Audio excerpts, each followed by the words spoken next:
Որոշումը չեմ ստանում, բայց քննիչը այն ստանում։ Սամվել Կարապետյանի կալանքը երկարաձգելու միջնորդության քննությունը տեղի կունենա երկուշաբթի, նոյեմբերի 17-ին, ժամը 10-ին, ՀԿ դատարանում, հայտնել է փաստաբան Արամ Վարդևանյանը եւ իրավունքի աղաղակող խախտման մասին հայտարարություն արել։ Սամվել Կարապետյանի պաշտպանության խումբը Վճռաբեկ դատարանի 3 ուղարկած ծանուցող նամակը ստացել է այսօր, որտեղ նշվում է, որ 3 պետք է հրապարակվեր Վճռաբեկ դատարանի որոշումը։ Մինչդեռ ըստ Վարդևանյանի քննիչն այն ստացել է ավելի վաղ ու ազգային բարերարի կալանքը երկարաձգելու միջնորդության մեջ նաև հղում արել Վճռաբեկի այդ որոշմանը։ Դա ոնց է ստացվում։ Այսինքն ողջամտորեն եկեք հասկանանք։ 18-27 ինքը մուտք է անում միջնորդությունը, իր ձեռքի տակ ունենալով Վճռաբեկ դատարանի որոշումը, իսկ մենք պաշտպաններս դեռևս նոյեմբերի 14-ին առաքանու միջոցով ստանում ենք, որ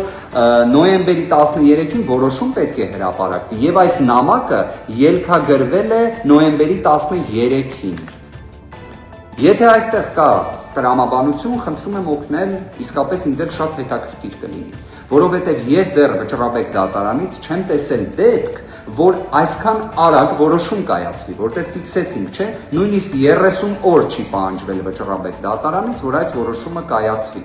Եվ իդեպ այս որոշման ամբողջ իմաստը մի բանում է, ոչ թե իրավաբանության, այլ պարզապես ամեն կերպ ցույց տալ, որ այս քրեական գործը դեռևս գոյություն ունենա, որովհետև ակնհայտ է, կարծում եմ, արդեն բոլորն են դրա մասին խոսում, որ այս կոչի դրվագը ողջամիտ չէ, ոչ միայն ապօրինի է, ոչ միայն խայտառակություն է, ոչ միայն քաղաքական հետապնդում է, այլ պարզապես ողջամիտ չէ։